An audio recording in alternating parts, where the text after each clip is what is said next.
Okay બેટા, તો આપણે આની અંદર કઈ કઈ વસ્તુ જોઈ. એક તો આપણે જોયું મોટવણી, જે અક્ષીય મોટવણી હોય તે એના બરાબર જોયું હતું. મોટવણી લેટરલ મોટવણીનો સ્ક્વેર થઈ જાય.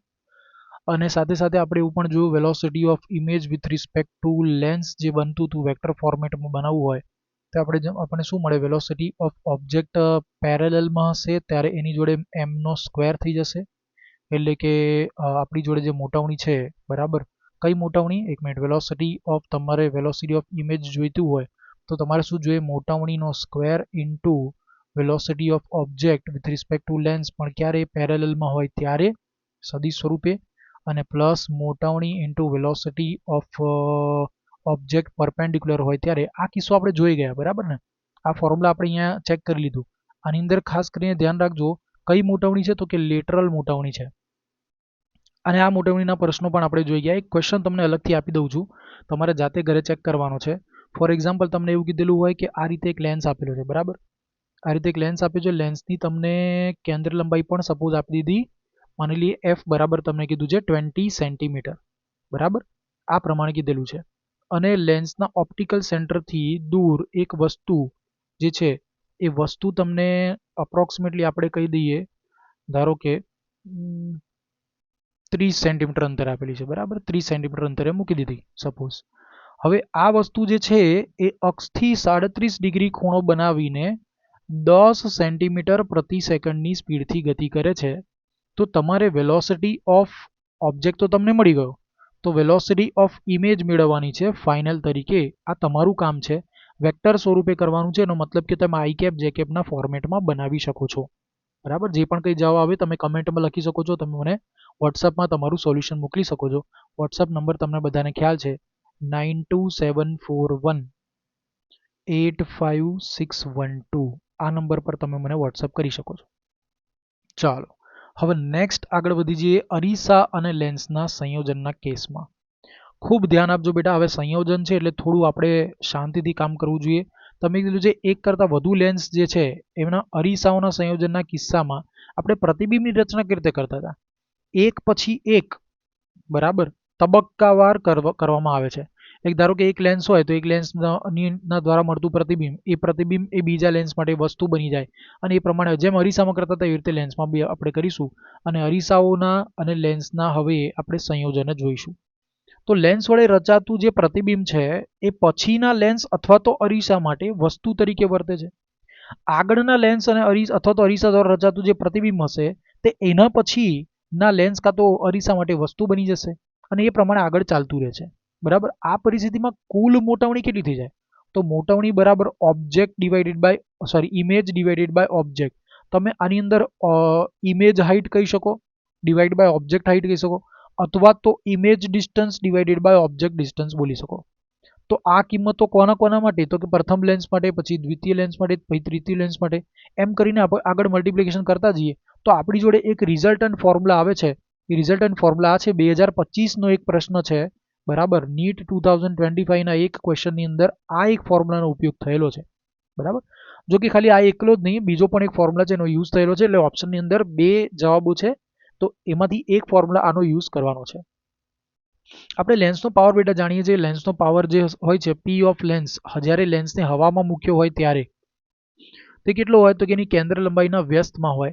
યાદ રાખવાનું કે અત્યારે ટેમ્પરરી મીટરમાં લઈએ છીએ કારણ કે આપણે એસઆઈ યુનિટ પ્રમાણે ચાલી રહ્યા છીએ બરાબર. જો તમને ખ્યાલ છે કે જો આ સેન્ટીમીટરમાં આપેલું હોય તો ઉપર અહીંયા 100 સાથે મલ્ટીપ્લાય કરવાનું હોય છે. બહિર્ગોળ લેન્સ હશે તો એનો પાવર જે પ્લસ હશે કારણ કે કેન્દ્ર લંબાઈ પણ પ્લસ છે. અને અંતર્ગોળ લેન્સ માટે કેન્દ્ર લંબાઈ ઋણ હોવાને કારણે પાવર પણ ઋણ મળે છે. જ્યારે અરીસાના કિસ્સામાં આના કરતાં ઉલટું છે, power of the mirror is negative of 1/f of mirror બનશે. એટલે કે કેન્દ્ર લંબાઈનું જે મૂલ્ય હશે જે તે અરીસાનું, એના વ્યસ્તના ઋણ મૂલ્ય બરાબર તેનો પાવર હશે. તો બહિર્ગોળનો શું થઈ ગયો, બહિર્ગોળ માટે કેન્દ્ર લંબાઈ ધન હોય તો ધનનું અહીંયા નેગેટિવ, એટલે બહિર્ગોળ માટેની કેન્દ્ર લંબાઈ શું બનશે, લેન્સ અરીસાના કિસ્સામાં એનો પાવર બની જશે નેગેટિવ. અને અંતર્ગોળ જો અરીસો આપેલો હોય તો એના કિસ્સામાં તેનો પાવર કેવો બની જાય, ધન બની જાય. કારણ કે અંતર્ગોળ અરીસાનું કેન્દ્ર લંબાઈ ઋણ હોય છે બરાબર. આટલી ઇન્ફોર્મેશન જોઈને હવે થોડા આગળ વધીએ. લેન્સનું સિલ્વરિંગ એટલે પોલિશિંગ પણ તમે કહી શકો. એક સાઈડથી લેન્સને આપણે શું કર્યું છે, ચાંદીનો ઢોળ ચડાવેલો છે. તો એક બાજુની વક્ર સપાટી અથવા તો સમતલ સપાટી આવશે, તો તેની અથવા એમ કહી શકાય સિમ્પલી એક બાજુની સપાટી પર ચાંદી લગાવેલું હોય તો એવા સમબહિર્ગોળ લેન્સની કેન્દ્ર લંબાઈ પહેલા આપણે શોધીએ. એના પછી જો આપણને સમતલ બહિર્ગોળ આપ્યું હોય તો શું થશે એની આપણે ચર્ચામાં પડીએ. સૌથી પહેલા જોઈ લો તો આનો સ્ટેપ્સ કેવી રીતે હશે. એક બહિર્ગોળ લેન્સ આપ્યો છે જેને સિલ્વરિંગ કર્યું છે. એક તરફથી આપણે જોઈ શકીએ છીએ અહીંયાથી સિલ્વરિંગ કરેલું છે. એની સામે વસ્તુ. હવે તમને પ્રશ્ન થાય સર વસ્તુ અહીંયા જ કેમ, અહીંયા કેમ નહીં? તમે બધા ઓળખો જ છો કે વસ્તુનો આ પાછળનો ભાગ થાય અરીસાનો, એટલે કે આને આપણે આભાસી સમતલ કહીએ છીએ. તો આભાસી સમતલની પાછળ વસ્તુ જે હોય તો વસ્તુ આભાસી થઈ ગઈ, બરાબર. અને આપણે અહીંયા વસ્તુને વાસ્તવિક તરીકે સ્વીકારીને પછી એના પ્રકાશના કિરણો જે પડે છે એનું વક્રીભવન થઈને પરાવર્તન થઈને શું ઘટનાઓ બનશે એની ચર્ચા કરીએ. તો સૌથી પહેલા આ જે લેન્સ અને અરીસાનું જે સંયોજન છે એને આપણે તોડીએ છીએ. જેમ કે એક સિંગલી લેન્સ પડ્યો છે, આ લેન્સનો અરીસો જે હતો એને આપણે દૂર કરી નાખ્યો, બરાબર. તો પહેલી ઘટના શું થશે, પહેલી સપાટી પર જ્યારે પ્રકાશનું કિરણ આપાત થશે તો એનું એકવાર પહેલી સપાટી દ્વારા વક્રીભવન થશે અને એક આભાસી ઇમેજ અથવા કહી શકાય કે ઇમેજ રચાય છે. મીડિયેટર ઇમેજ જેને આપણે કહીએ છીએ, મધ્યસ્થ પ્રતિબિંબ જેને કહીએ છીએ. હવે આ પ્રતિબિંબ આની તરત પછી શું આવ્યું હતું, અરીસો હતો ને, તો અરીસા માટે આ પ્રતિબિંબ શું તરીકે વર્તે તો કે વસ્તુ તરીકે. તો અરીસાને એવું લાગે છે કે વસ્તુ અહીંયા ક્યાંકથી આવી રહી છે, વસ્તુના પ્રતિબિંબ પ્રકાશના કિરણો અહીંયા ક્યાંકથી આવી રહ્યા છે. તો એના માટે આ એક વસ્તુ બની ગયું, બરાબર. તો આ જે I1 છે એ I1 અહીંયા ક્યાંક છે, કોના માટે, અરીસા માટે. અને તેનું પ્રતિબિંબ એ કંઈક ક્રિએટ કરીને આપશે, એ I2 ફરીથી એક મધ્યસ્થ પ્રતિબિંબ હશે. હવે આ દિશામાં જે આપણે જોઈએ છીએ, આ દિશામાં જે પ્રકાશના કિરણો આવી રહ્યા છે એ ફરીથી લેન્સમાંથી પાસ આઉટ થવાના, બરાબર. તો ત્રીજી ઘટના કઈ, પહેલી ઘટના શું થઈ ગઈ તો કે વક્રીભવન, બીજી ઘટના તો કે પરાવર્તન, અને ત્રીજી ઘટના ફરીથી તે જ લેન્સમાંથી વક્રીભવનની ઘટના. તો ત્રણેયનું ફાઇનલ ઇમેજ જ્યારે બનશે તો લેન્સના પાવરની આપણે ચર્ચામાં પડીશું. તો આ લેન્સ જે સિલ્વરિંગ કરેલો છે તેના પાવર માટેની વાત આપણે કીધું ને કે લેન્સની કેન્દ્ર લંબાઈના પાવર આપણે શોધીશું. તો ઇક્વિવેલન્ટ એટલે કે સમતુલ્ય પાવર શું બનશે, પહેલી વાર એક લેન્સ, પછી અરીસો અને એના પછી ફરીથી લેન્સ. તો બે વખત એક જ લેન્સ નો પાવર લેવાનો અને એક વખત તમારે અરીસાનો એટલે કે જે પણ તમારા માટે અરીસો બન્યો હશે તેનો પાવર લેવાનો થશે. કારણ કે પાવર ઓફ લેન્સ આપણે જાણીએ છીએ 1/FL થાય, તો અહીંયા 2 હોવાને કારણે 2/FL અને +1/FM બની જશે મિરર.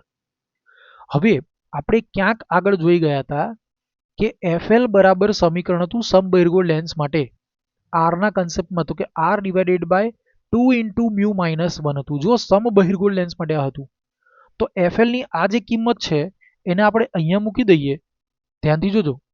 તો 2 તો હતા જ, લખી કાઢ્યા, અને આ 2 પણ આગળથી આવ્યા હતા તો એને બી લખી કાઢ્યા. તો 2 × 2 4, તો અહીંયા 4 લખાઈ ગયા. μ - 1 એમના એમ છે, છેદમાં R એમનો એમ છે. અચ્છા, અહીંયાથી આપણે મિરર માટે શું લખીએ તો પ્લસમાં R/2, કારણ કે એફ ઓફ મિરર શું હોય તો કે R/2 હોય. અત્યારે ધન ઋણની ચર્ચા પછી કરવાની, કારણ કે સંજ્ઞા પદ્ધતિ પ્રમાણે પછી છેલ્લે એને મૂકવાનું થશે, બરાબર. તો તમારો અલ્ટિમેટ જવાબ જે આવશે શું આવશે, F ઇક્વિવેલન્ટ કેટલો આવશે. જો તમારે પાવર શોધો તો આ પાવરનું ફોર્મ્યુલા બની જાય, બરાબર. તો આનું ફોર્મ્યુલા શું બની જાય, અહીંયાથી આપણે જોવા જઈએ તો અહીંયાથી બની જાય 4 વખત μ - 1 વત્તા 2, અથવા તો તમે આના પરથી બી બનાવી શકો છો તો કે 2 μ - 1 છેદમાં R. આ બની જશે લેન્સનો સિલ્વરિંગ કરેલા સમબહિર્ગોળ લેન્સ માટેનો પાવર, બરાબર. તો આ એક ખાસ યાદ રાખવાનું છે, આપણે એની કેન્દ્ર લંબાઈ યાદ રાખવાની છે. નેક્સ્ટ આપણે જોઈએ છીએ એના ક્વેશ્ચન તરીકે. ધારો કે અહીંયા તમને બે લેન્સ આપેલા છે, એક બહિર્ગોળ છે એક અંતર્ગોળ છે, અને બંનેની કેન્દ્ર લંબાઈ તમને આપી દીધી છે. બંને કેન્દ્રો વચ્ચેનું અંતર, બંનેના ઓપ્ટિકલ સેન્ટર વચ્ચેનું અંતર 25 સેન્ટીમીટર તમને કીધેલું છે. તો તંત્ર માટે અંતિમ પ્રતિબિંબનું સ્થાન કયું હશે, બરાબર. તો જોતા જઈએ. પહેલા તો વસ્તુ પડેલી છે, ઓબ્જેક્ટ જે પડ્યો છે એ ક્યાં પડ્યો છે, તો ઓબ્જેક્ટ જે પડ્યો છે વસ્તુ એ 15 સેન્ટીમીટર પડી છે. ક્યાંથી તો કે બહિર્ગોળ લેન્સના ઓપ્ટિકલ સેન્ટરથી. તો બહિર્ગોળ લેન્સના ઓપ્ટિકલ સેન્ટરથી 15 સેન્ટીમીટર દૂર પડી છે. ઓકે, તો આનું પ્રતિબિંબ ક્યાં રચાશે એ ચેક કરીએ. અહીંયા ક્યાં રચાશે, તો આપણે V નું સૂત્ર જાણીતું કે V બરાબર UF ના છેદમાં U પ્લસ F આપણને ખ્યાલ છે. તો U બરાબર -15 આવશે, F બરાબર +10 આવશે, કારણ કે આપણી જોડે બહિર્ગોળ લેન્સ છે. તો આ બધી કિંમતો મૂકીએ તો તમારા માટે V બરાબર શું આવી ગયું, +30 સેન્ટીમીટર, જે ક્યાં હશે.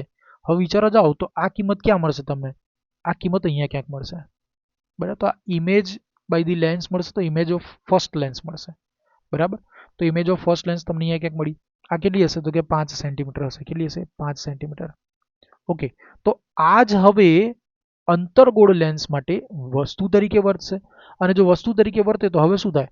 તો આનું પ્રતિબિંબ હવે આ બાજુ ક્યાંક મેળવવા પ્રયાસ કરશે, કાં તો આનું પ્રતિબિંબ અહીંયા ક્યાંક મેળવવા પ્રયાસ કરશે, અહીંયા ક્યાંક હશે, કાં તો અહીંયા ક્યાંક હશે. ક્યાં હશે આપણે ડિસાઈડ કરીશું આપણા આન્સર પરથી. ચલો, હવે શું થઈ ગયું? આ V1 મળી ગયું. બરાબર, જે આપણે આગળ બતાવ્યું ને એ જ મળી ગયું. તો અહીંયાથી 30 સેન્ટીમીટર, તો અહીંયાથી કેટલું? 5 થશે ને? બરાબર ને? કેમ? કારણ કે આ 25 છે. તો હવે વસ્તુ અંતર કેટલું મળ્યું? 5 સેન્ટીમીટર. અને કેન્દ્ર લંબાઈ -10. તો ફરીથી ફાઇનલ ઇમેજ એટલે કે વચ્ચેનું મતલબ કે આ બીજા લેન્સ દ્વારા એટલે કે અંતર્ગોળ લેન્સ દ્વારા કેટલા અંતરે પ્રતિબિંબ મળશે? તો કે +10/3 સેન્ટીમીટર અંતરે મળશે. +10/3 નો મતલબ શું થઈ ગયું? તો કે આ વસ્તુ અંતર આ બાજુ ગયા તો નેગેટિવ લખ્યું, અને પછી અહીંયાથી આમ ગયા તો +10/3 અહીંયા ક્યાંક હશે. બરાબર, તો આ તમને અંતર મળે છે. હવે વિચારવા જાઓ તો આ અંતર કેટલું હશે? આ અંતર કેટલું હશે એ જોવા જાઓ તો આ અંતર તમને મળશે 15 + 25 + 10/3. એટલે કહેવા જઈએ તો ફાઇનલી અંતર્ગોળ લેન્સથી તમારું અંતર કેટલું? 10/3 સેન્ટીમીટર. તો અંતિમ પ્રતિબિંબનું સ્થાન વાસ્તવિક વસ્તુઓથી કેટલું હશે? 15 + 25 + 10/30 હશે. બરાબર, તો એટલું કંઈક તમને આન્સર મળી જશે. કેલ્ક્યુલેશન કરીને તમારો જવાબ આવી જશે. ચાલો નેક્સ્ટ, બે લેન્સ આપ્યા છે જે બંને બહિર્ગોળ છે, બંને ડિફરન્ટ કેન્દ્ર લંબાઈઓ ધરાવે છે, અને એના પર સમાંતર કિરણપુંજ આપાત થઈ રહ્યું છે. ફોકસ કરજો, બંને વચ્ચેનું અંતર તમને કંઈક ડી આપેલું છે. ઓકે, તો ડી અંતર કેટલું હોવું જોઈએ? જેમ કે તમને કીધું છે આકૃતિમાં દર્શાવેલ તંત્ર માટે L1 પર સમાંતર કિરણપુંજ આપાત થયું. બંને લેન્સ વચ્ચેનું અંતર ડી કેટલું હોવું જોઈએ જેથી L2 માંથી વક્રીભવન પામીને નીકળતા કિરણો પણ સમાંતર હોય? એનો મતલબ એમ થઈ ગયો કે પહેલા લેન્સ પર જે સમાંતર કિરણપુંજ આપાત થયું એ બધા F પર ભેગા થશે, અને પછી ત્યાંથી પાછા જ્યારે બીજા લેન્સ પર આપાત થાય તો ત્યાંથી સમાંતર થવા જોઈએ. તો આ બંને વચ્ચેનું અંતર કેટલું હોવું જોઈએ એ આપણે સમજવાનું છે. ક્લિયર? હવે પહેલા લેન્સ માટે તો U1 બરાબર -∞ અને બીજા લેન્સ માટે શું? એની કેન્દ્ર લંબાઈ જેટલું અંતર.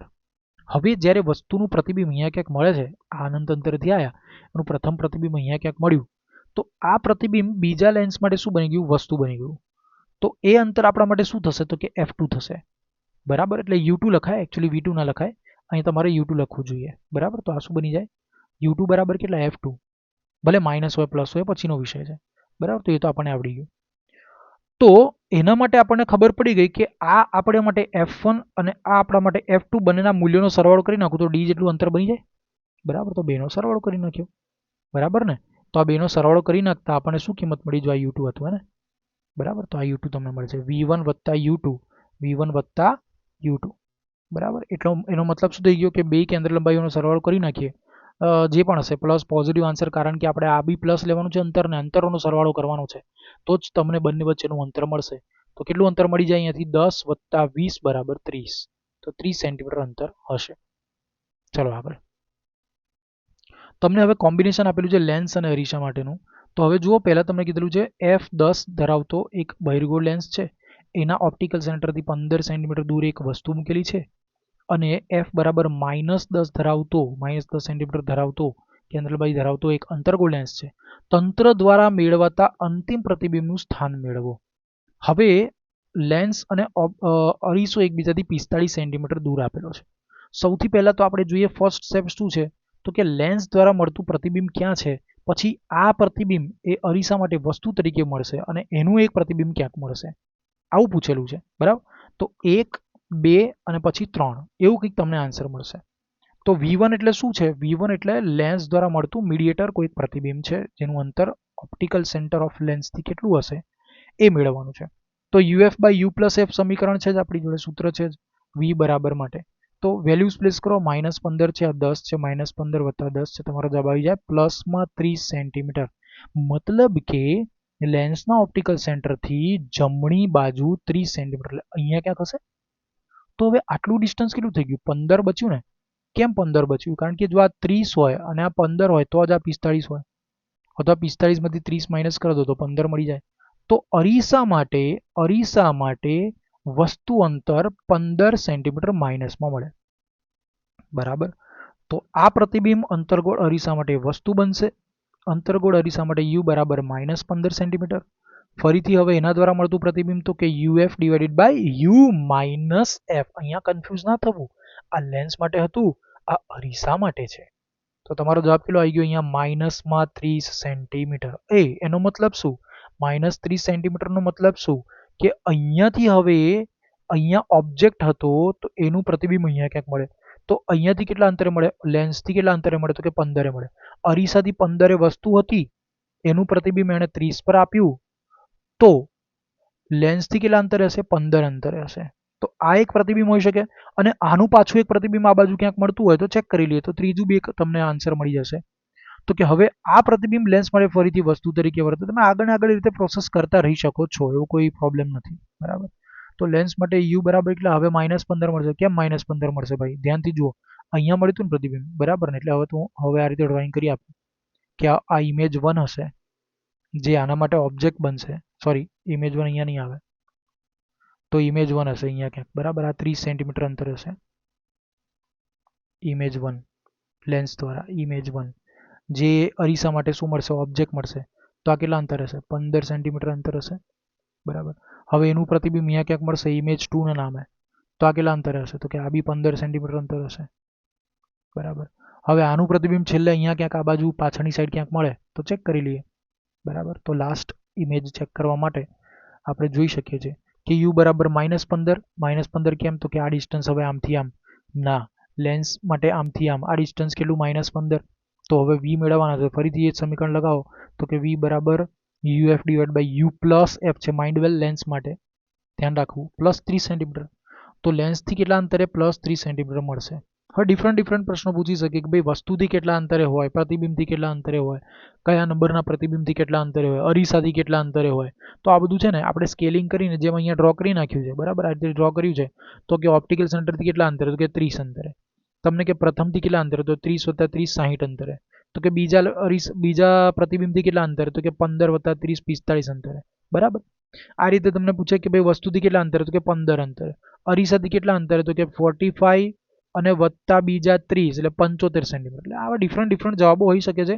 તમારે એમાં કન્ફ્યુઝ થવાનું નથી. અહીંયા મેં એકાદો આન્સર તમને આપ્યો છે. અંતિમ પ્રતિબિંબ બહિર્ગોળ લેન્સના ઓપ્ટિકલ સેન્ટરથી 30 સેન્ટીમીટર અંતરે મળે છે. બીજા વિવિધ જવાબો તમે તમારી રીતે ક્રિએટ કરી શકો છો કે ભાઈ અહીંયાથી ઓપ્ટિકલ સેન્ટરથી 30 સેન્ટીમીટર અંતરે હોય તો વસ્તુથી કેટલા? 15 હોય, ઓરિજિનલ વસ્તુથી, બરાબર. અરીસાથી કેટલા આવે? તો કે 45 + 30 અંતરે હોય એટલે 75 થઈ ગયા. પ્રથમ પ્રતિબિંબ જે મળ્યું હતું એનાથી કેટલા? તો કે 30 + 30 એટલે 60, 30 + 30 એટલે 60. બીજાથી કેટલા અંતરે? કે 15 + 30 એટલે 45. આ રીતે તમે ડિફરન્ટ આન્સર્સ બનાવી શકો છો એકોર્ડિંગ ટુ ગિવન ક્વેશ્ચન. ધ્યાનથી સમજીને કામ કરવું બેટા, બરાબર. ચલો આગળ વધીએ બેટા આવી રીતે. હવે આ અંતર્ગોળની જગ્યાએ ધારો કે બહિર્ગોળ આપ્યો હોત તો આ જ પ્રોસેસને ફરીથી ફોલો કરવાનું. તમને પ્રશ્ન શું આપ્યો જોજો.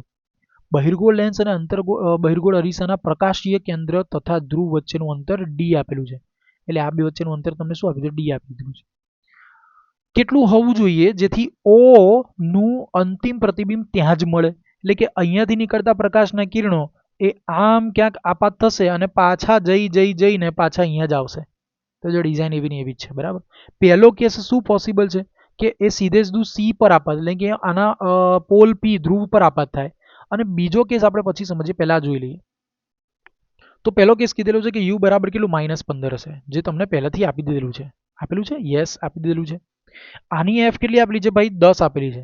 સપોઝ તો આ જ અંતર 10 હોય, હે ને? જો આ જ અંતર આ રીતે 10 હોય તો F 10 હોવાનો મતલબ શું થઈ ગયો કે અહીંયા બધા પ્રકાશના કિરણો ભેગા થવા જોઈએ, રાઈટ ને? બરાબર. હા, તો એવું જ છે, બરાબર. તો એનો મતલબ કે V બરાબર શું બનશે આપણા માટે? UF/U + F મળી જશે. તમારો પહેલો આન્સર મળી જશે કે V1 બરાબર 30 હશે. એટલે કે આટલું ડિસ્ટન્સ 30 હોવું જોઈએ. તો કે પહેલો આન્સર તમારો શું આવી ગયો? 30 સેન્ટીમીટર હશે. ઓપ્શન નંબર 2 આપણી જોડે કઈ રીતે છે કે પ્રકાશના કિરણો સીધા જ અહીંયા ભેગા થવા જોઈએ, એટલે કે આના F પર ભેગા થવા જોઈએ. કયો છે આ? તો કે આ આપણા માટે છે બહિર્ગોળ અરીસો અને એના ફોકલ પોઈન્ટ પર તમને મળવા જોઈએ. મુખ્ય ફોકલ પોઈન્ટ ના કહી શકાય, એને આપણે વક્રતા ત્રિજ્યા R કહી શકીએ. F પર મળશે તો બટ ઓબ્વિયસલી ખોટો આન્સર મળશે. તો હવે આ અંતર કેટલું હોવું જોઈએ એ આપણે ચેક કરીએ, બરાબર. તો આપણે પહેલી ગણતરી પરથી જોયું હતું કે ધારો કે આ અંતર જે છે એ U છે અને આ અંતર V છે, જેને આપણે 30 બતાવ્યું હતું, બરાબર ને? તો સિમ્પલ લોજિક છે, 30 બતાવ્યું તો આપણે પહેલા ગણતરી કરી હતી, તો આ પહેલા ગણતરી કરી લીધું 30, બરાબર ને? આ બધા ભેગા ક્યાં થશે? તો કે 30 ભેગા થશે. તો એનો મતલબ એમ થઈ ગયો કે અહીંયાથી આટલું અંતર 30 છે. અચ્છા, આ અંતર ડી છે, બરાબર. તો જો આટલું અંતર ડી તમને કીધેલું હોય અને આ અંતર કેટલું છે, 2f જેટલું છે. આ અંતર કેટલું છે ભાઈ, 2f જેટલું છે. અને f બરાબર તમને કેટલી આપેલી હતી જોઈ લો. ચલો અરીસા માટે f કેટલી આપેલી હતી, 10 આપેલી હતી. જો અરીસા માટે f બરાબર 10 હોય એટલે કે આ અરીસા માટે f બરાબર 10 હોય તો આ કેટલો આન્સર હશે, તો આ આન્સર થઈ જશે 20 સેન્ટીમીટર, બરાબર. તો મતલબ કે આટલું જે ડિસ્ટન્સ છે એ આટલું ડિસ્ટન્સ આપણા માટે શું થઈ ગયું, 20 સેન્ટીમીટર થઈ ગયું, બરાબર. તો સિમ્પલ લોજિક છે કે જો આ 20 હોય અને આખું આ 30 હોય તો આ 10 ના હોય, બરાબર. તો ડી અંતર કેટલું છે, 10 અંતર છે. જો બેટા આપણને અમુક પ્રશ્નો સેલ્ફ પ્રેક્ટિસ માટે આપેલા છે. પહેલો પ્રશ્ન ધ્યાનથી સમજજો. તમને એક બહિર્ગોળ લેન્સ આપેલો છે, એની સાથે સાથે એક બહિર્ગોળ અરીસો આપેલો છે, બિલકુલ સંપર્કમાં છે, એકદમ કોન્ટેક્ટમાં છે, બરાબર. 20 સેન્ટીમીટર અંતરે વસ્તુ મૂકેલી છે. બંને માટેની ફોકલ લેન્થ તમને આપેલી છે, જેમ કે લેન્સ માટે અને મિરર માટે આપી દીધેલી છે. ઓકે, એકબીજાથી ખૂબ નજીક મૂકેલા હોય તેવા બહિર્ગોળ લેન્સ અને બહિર્ગોળ અરીસા આપેલા કિસ્સા માટે અંતિમ પ્રતિબિંબનું સ્થાન મેળવો. આપણે જે આગળ કર્યું એને જ રિપીટેશન કરજો, તમને ફાવી જશે. બીજો પ્રશ્ન, ધારો કે 2 સેન્ટીમીટર ઊંચાઈની એક વસ્તુને 20 સેન્ટીમીટર કેન્દ્ર લંબાઈના બહિર્ગોળ લેન્સની સામે 30 સેન્ટીમીટર અંતરે મુખ્ય અક્ષને લંબ મૂકેલું હોય તો લેન્સની મોટવણી શોધો અને પ્રતિબિંબની ઊંચાઈ શોધો. આપણે આ બે પ્રશ્નો બહુ શાંતિથી કરવાના છે. આ આવડી જાય તો એનો આન્સર તમે કમેન્ટ બોક્સમાં લખી દેજો, અને ના આવડે તો કોઈ વાંધો નહીં, તમે વોટ્સઅપ કરી દેજો. આપણને નંબર ખ્યાલ જ છે બધાને, ઇન્સ્ટાગ્રામ આઈડી પણ ખબર છે, અને યુટ્યુબમાં તમે પ્રશ્ન પૂછી શકો છો. તમે તમારો વોટ્સઅપ નંબર મેસેજીસમાં આપી દેશો તો હું એના પર રિપ્લાય કરી દઈશ. ચલો આગળ નેક્સ્ટ ક્વેશ્ચન પર ફોકસ કરો બેટા. આપણે કીધેલું કે આપણે અત્યાર સુધી સમ બહિર્ગોળ લેન્સ કાં તો સાદો બહિર્ગોળ લેન્સ અને લેન્સની સાથે અરીસા બહિર્ગોળ લેન્સ અરીસો કાં તો અંતર્ગોળ અરીસો જે હોય એના માટેની આપણે વાતો કરી લીધી. બે લેન્સની ચર્ચા આપણે કરી લીધી. હવે સિલ્વરિંગ કરેલો એક એવો લેન્સ કે જેની સમતલ સપાટી કાં તો વક્ર સપાટી પર તમે સિલ્વરિંગ કર્યું હોય એના કિસ્સામાં કેવી રીતે કામ કરી શકો. સમતલીય બહિર્ગોળ લેન્સ આપેલો છે જેની વક્રતા ત્રિજ્યા r બરાબર 20 આપેલી છે. લેન્સના દ્રવ્યનો વક્રીભવનાંક 1.5 છે. લેન્સની સમતુલ્ય કેન્દ્રલંબાઈ શોધવાની છે જો વક્ર સપાટી પર સિલ્વરિંગ કર્યું હોય અથવા તો સમતલ સપાટી પર સિલ્વરિંગ કર્યું હોય, બરાબર. તો પહેલો કિસ્સો કયો છે આપણી જોડે, વક્ર સપાટી પર સિલ્વરિંગ કર્યું. એનો મતલબ શું થશે કે લેન્સ પર પહેલા તો પ્રકાશનું કિરણ આપાત થશે, પછી અરીસાથી એ પરાવર્તન થશે અને પછી પાછું એના એ જ લેન્સ દ્વારા વક્રીભવન થશે. લેન્સ પર આપાત થયું તો એનું વક્રીભવન થશે, વક્રીભવન થઈને પછી એની પરથી પરાવર્તન પછી આની પર આપાત થયું એટલે પાછું વક્રીભવન. તો આપણને આ કિસ્સો ખબર જ છે કે લેન્સ માટે શું હતું, 2 times of power of lens plus 1 time of power of mirror હતું. અચ્છા, તમે જાતે વિચારીને કહો કે આનું પરિણામી શું બનવું જોઈએ, કોઈ લેન્સ બનવો જોઈએ કે કોઈ અરીસો બનવો જોઈએ. આપણે બધા ધ્યાનથી સમજી શકીએ છીએ કે પ્રકાશનું કિરણ આપાત થયા પછી પરાવર્તન થઈ રહ્યું છે, તો રિઝલ્ટન્ટ ભલે વક્રીભવનો થયા વચ્ચે પણ પરિણામી તો શું થયું, તો પરાવર્તન જ થયું ને. એટલા માટે આગળ જતા તમે પાવર જે છે એનું સૂત્ર આ પ્રમાણે એફના સ્વરૂપે બતાવશો.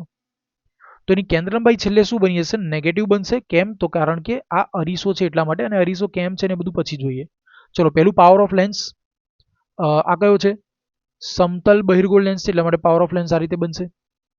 પછી પાવર ઓફ મિરર અને પાછું પાવર ઓફ લેન્સ, ત્રણેયનો આપણે સરવાળો કરી દઈએ તો આપણો કંઈક જવાબ મળી જશે, બરાબર. અને એની પછી આપણે બ્રેકેટ્સ ઓપન કરીએ એટલે પી ઇક્વલન્ટનો જવાબ તમને કંઈક મળશે. પી ઇક્વલન્ટ બરાબર કેટલો મળશે, આ ખાસ નોંધી લેવું બેટા.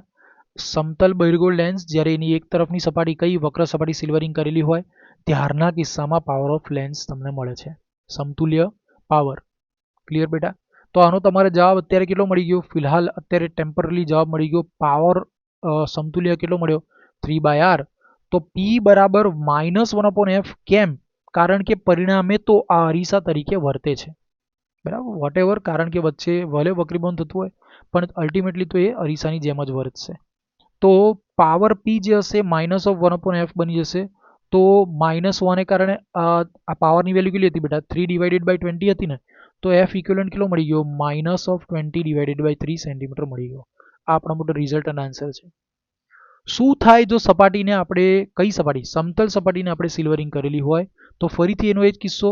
તો સૌથી પહેલા વક્ર સપાટીની ઉપર પ્રકાશનું કિરણ આપાત થાય, વક્રીભવન પામ્યા બાદ સમતલ સપાટી પરથી પરાવર્તન પામે અને એ સમતલ સપાટી પરથી પરાવર્તન થયેલું કિરણ ફરીથી બહિર્ગોળ લેન્સ માટે આપાત થશે અને પછી એનું વક્રીભવન થશે.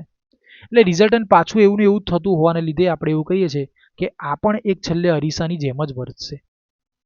ચાલો ફરીથી એ જ વાત, power of lens, power of mirror આ 0 બનશે કારણ કે આના માટે આર કેવી હશે બેટા, આના માટે આર બની જાય છે ઇન્ફાઇનાઇટ.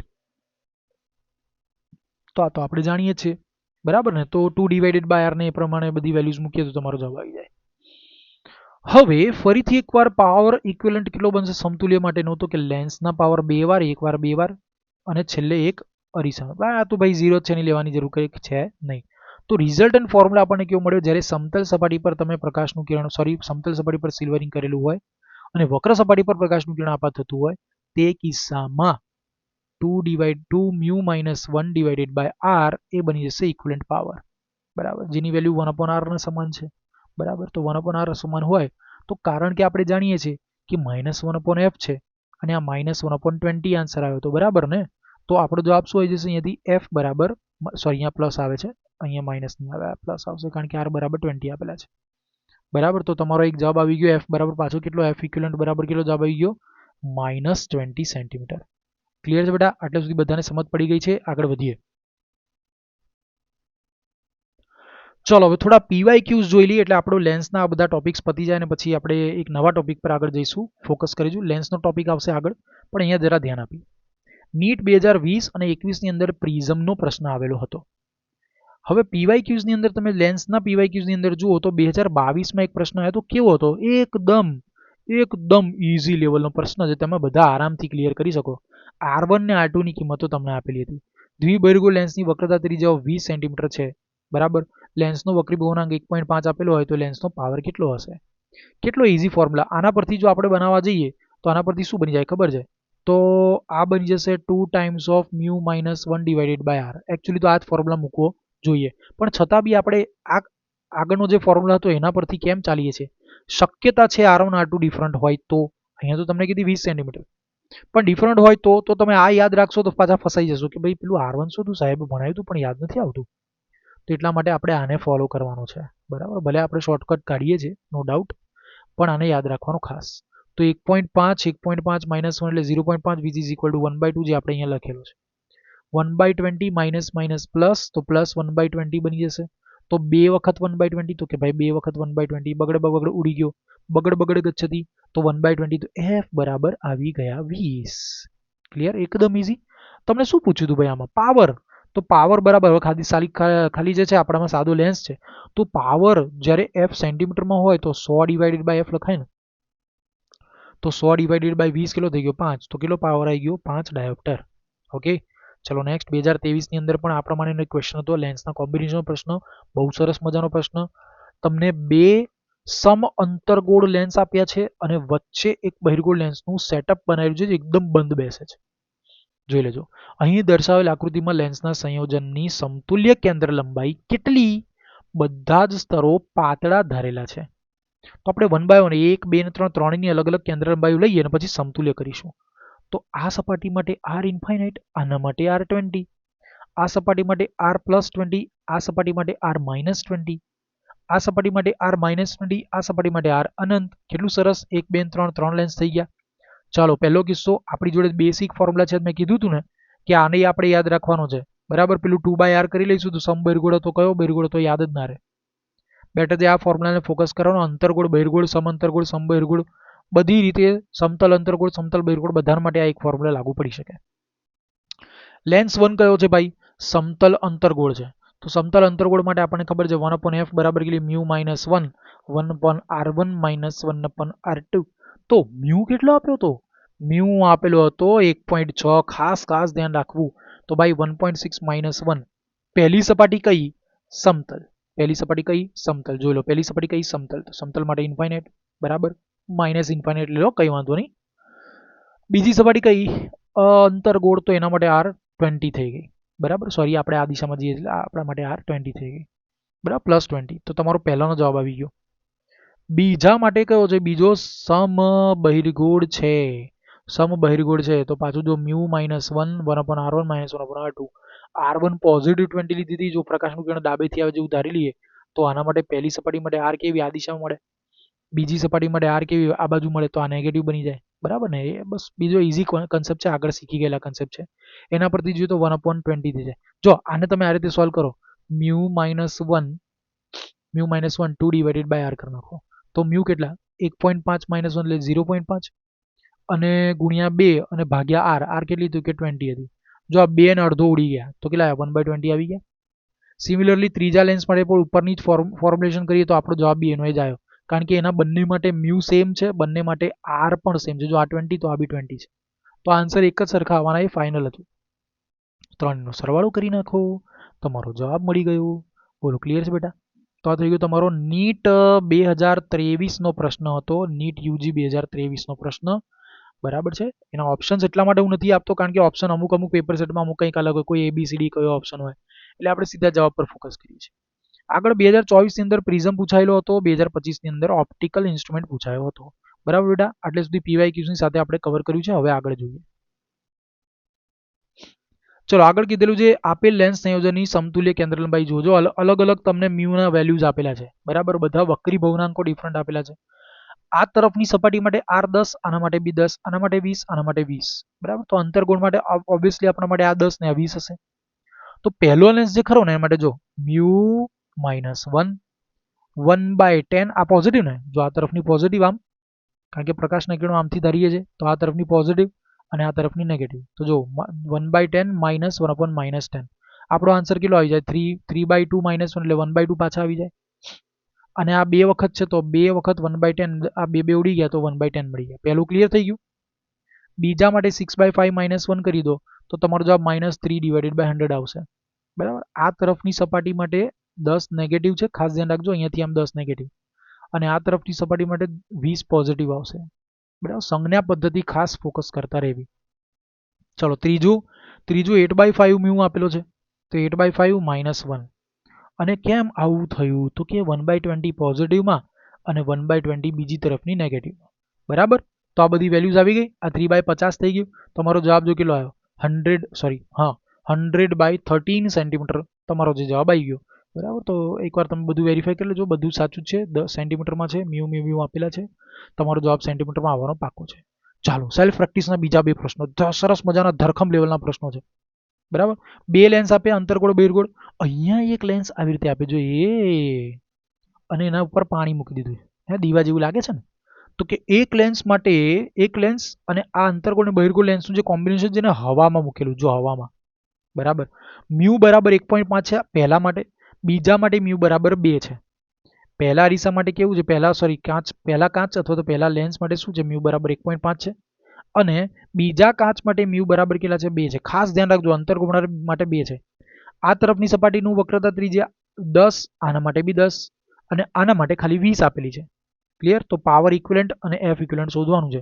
બીજા કિસ્સાની અંદર તમને જે લેન્સ આપ્યું એમાં આ બાજુની સપાટી માટે 20 છે વક્રતા ત્રિજ્યા અને આના માટે 30 છે. આ જે તમને કાચ દેખાય છે અથવા તો લેન્સ દેખાય છે, જેને આપણે અંતર્ગોળ બહિર્ગોળ લેન્સ કહી શકો છો, એના માટે મ્યુ તમને 3/2 આપેલી છે. આખું સરફેસ, આખું માધ્યમ વસ્તુ જે છે એ હવામાં મૂકેલું છે અને પાણી આની ઉપર મૂકેલું હોય, તમારે પી ઇક્વિવેલન્ટ અને એફ ઇક્વિવેલન્ટ શોધવાનો છે. આનો જે પણ કંઈક જવાબ આવે, બંનેના જવાબ જે પણ કંઈ આવે તમે કમેન્ટ બોક્સમાં નાખી દો, કાં તો તમે મને વોટ્સઅપ કરી દો, ઇન્સ્ટાગ્રામ પર પૂછી લો, ગમે તે કરો. બરાબર, દરેક જગ્યાએથી આપણે જવાબ આપીશું.